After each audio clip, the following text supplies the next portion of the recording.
hello बड़ी धक्का पड़लू हो इतना कमजोर हम नहीं छी ना ना ना जा वो जो लड़का खड़ा बड़ा सा हाँ जा जा पूछ लो का धांग देता रे सना जब मरिया सके चियरी जाई जा पूछ लो ऐसा मार मारे हाँ तेरा पता लग छै अरे दल अब बकरिया ही कर कब कूदल हाँ बा कूदल व्यास अम्मानी हाँ अभियंता जी कहले बनी ई रिक्शा वाला कहले बनी राजेश हम रसिया टेम्पू चलावता हाँ ना ना ई रिक्शा रसरी ई रिक्शा रसरी घींच के आइया का प्लास्टर करावे गइल बनी अगर टेम्पुआ हमार ना रही हाँ तो के लगनिया का प्लास्टर बताई बताई तो तने साइड दे दी लोग न लोग का हाँ ना बढ़ाओ तरा तू अत कहां रुक गेलू बाग तारा जावे हमनी का तो जगह है नहीं क्या मिलो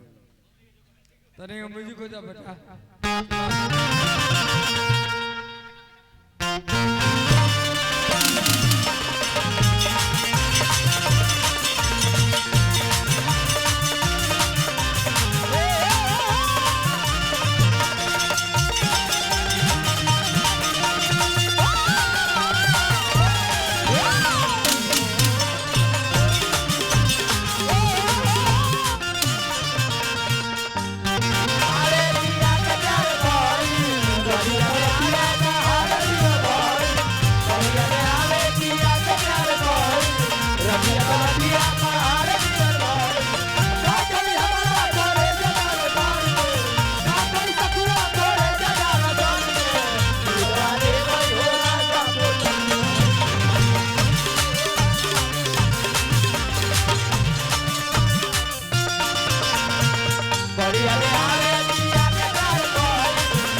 बहुत सुंदर भाई माननीय सुदर्शन जी से हमारे बड़ भाई सुदर्शन जी बनी सामने बनी फिर ना बुलाए हाँ वो करे माननीय हमारे प्रिय मित्र अभियंता जी लंगड़ अभियंता जी यहाँ घर के बनी ये दोनों आदमी के आज बहुत बढ़िया प्रोग्राम बा आज देखिए संजोग रस से राधे श्याम और रस से रुदल बकरिया ही कर कूदल बाहर रुदल बाबा हमने के प्रोग्राम को क्या होता निशान लन ठीक बा सुदर्शन जी बुलाइए अपन नेता नहीं लगा बुलाई कहानी की बुलाओती रखा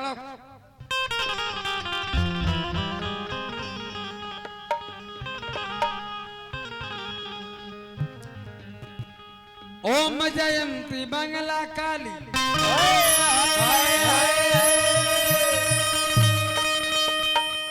भद्र काली कपालनी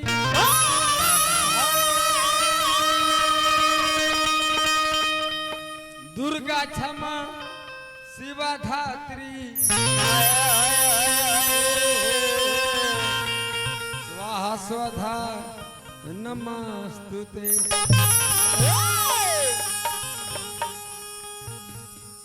भक्त माई से कहते रहे देखिए बेटा हमार टीका हट गइल बा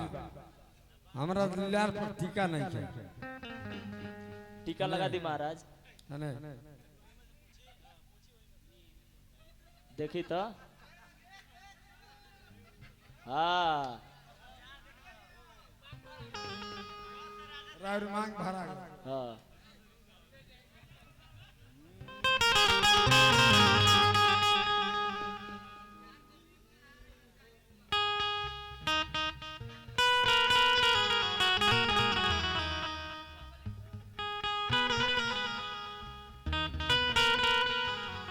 ओए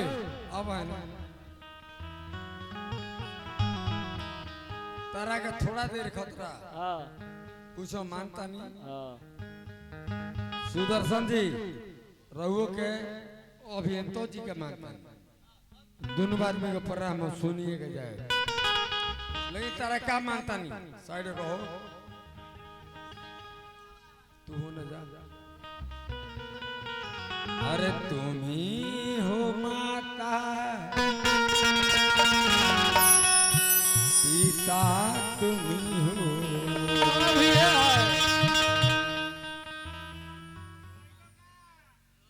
क्यों करो अपना देखिए ना उच्चा सुमाली दास के सुदर्शन जी दास कहाँ हे लंगड़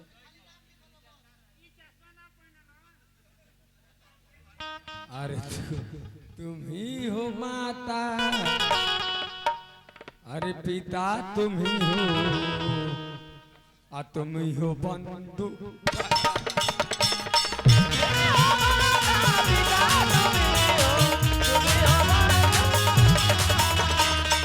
ही हो माता पिता तुम ही हो बंधु सखा तुम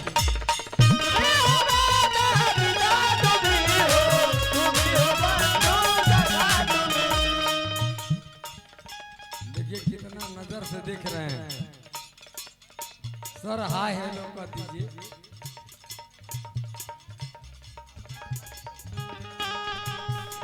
कह रही कि हमको जेल ले जाइए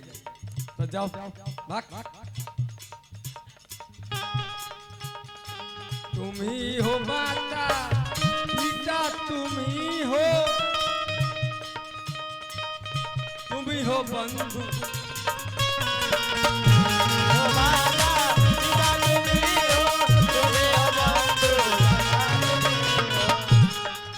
मुड़ी नीचे गाड़ के ना बजाओ जरा ताकि को तकियो ऐसे से भागा ध्यान रख तुम ही हो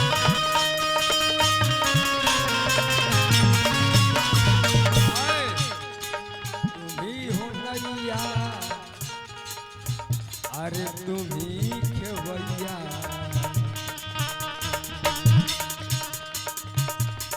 हिलाइबू आवा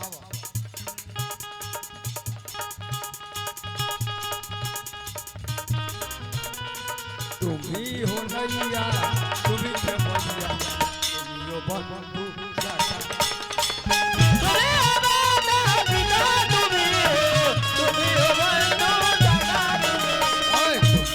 नैया तुम ही खेवैया तुम ही हो बंधु सखा